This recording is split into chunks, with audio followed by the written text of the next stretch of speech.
네, 김하나의 연애톡톡 김하나입니다. 오늘 제가 소개해드릴 기사는요, SBS 연예뉴스 강경윤 기자님의 기사고요.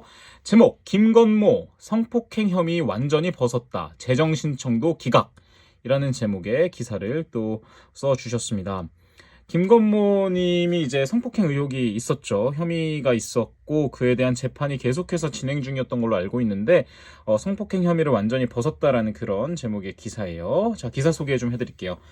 가수 김건모가 성폭행 혐의를 완전히 벗었습니다. 지난 4일 서울고등법원 제30형사부는 여성 A씨가 김건모를 상대로 제기한 성폭행 혐의에 대한 재정신청을 기각했습니다. 재판부는 신청인은 피의자를 강간 혐의로 고소해 검사는 혐의 없음으로 불기소 처분을 했다면서 이 사건 기록과 신청인이 제출한 모든 자료를 살펴보면 불기소 처분은 정당한 것으로 수긍할 수 있고 달리 부당하다고 인정할 만한 자료가 부족하다고 밝혔습니다. 앞서 유흥업소 여종업원인 A씨는 2019년 유튜브 가로세로 연구소에 출연해 김건모가 2016년 유흥업소에서 자신을 성폭행했다고 주장하며 이듬해 고소했습니다. 검찰은 고소장이 접수된 지 거의 2년 만인 지난해 11월 18일 불기소 처분을 내렸고 이에 A씨는 항고했지만 지난 6월 다시 기각됐습니다. 그러자 A씨는 가로세로 연구소의 전 진행자이자 법무법인 넥스트로의 강용석 변호사를 법률 대리인으로 선임해 재정신청을 제기했으나 다시 기각됐습니다. 재정신청이란 검사가 불기소 결정을 내렸을 때 그 결정에 불복하는 고소 절차로 고등검찰과 고등법원의 그 결정의 옳고 그름을 판단합니다. 앞서 검찰은 김건모에게 성폭행 피해를 당했다는 여성이 구체적인 행위에 대한 진술이 모순되고 조금씩 달라졌다며 불기소로 판단한 것으로 알려졌습니다. 이와 관련해 김건모 측근은 SBS 연예뉴스 취재진에 혐의를 벗는데 고통스럽고 오랜 시간이 흘렀다면서 믿어주신 분들에게 보답하기 위한 방법을 찾을 것이라며 가수 활동에 대한 가능성을 언급했습니다.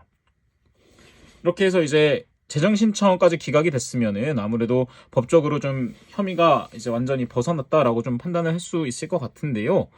사실 가로세로 연구소 이 사람들 너무해요. 진짜 물론 이 사람들이 잘 취재한 정보도 있지만 너무 자극적으로 아닌 사람들 이렇게 좀 올가매고 싸매고 명동 가면은 그 가로세로 연구소 크게 있잖아요. 강남에도 있나요? 제가 압구정 로데오에서도 본 것 같기도 하고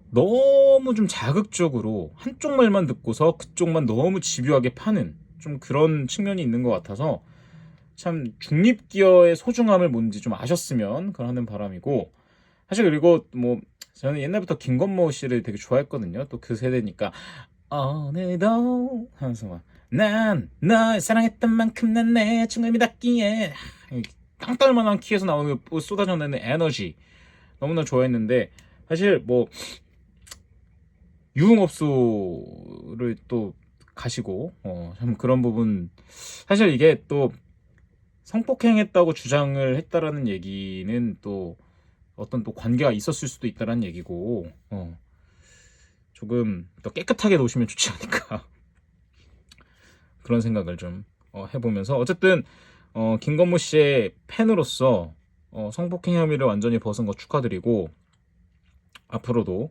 좋은 가수 활동 또 좀 뭐 대중의 시선이 근데 얼마나 좋을진 모르겠어요. 어쨌든 혐의 없음으로 불기소 처분이 된 건데 뭐 혐의가 없다라는 말이 진짜로 무죄인 것도 있기도 하고 혐의를 밝혀내지 못해서 그럴 수도 있는 거니까 앞으로는 좀 조심하시면서 다시 한번 우리나라 대가수로서의 그런 면모 계속 이어나가시길 바라겠습니다. 지금까지 저는 김하나의 연애톡톡 김하나였습니다. 구독, 좋아요 꼭 좀 부탁드릴게요.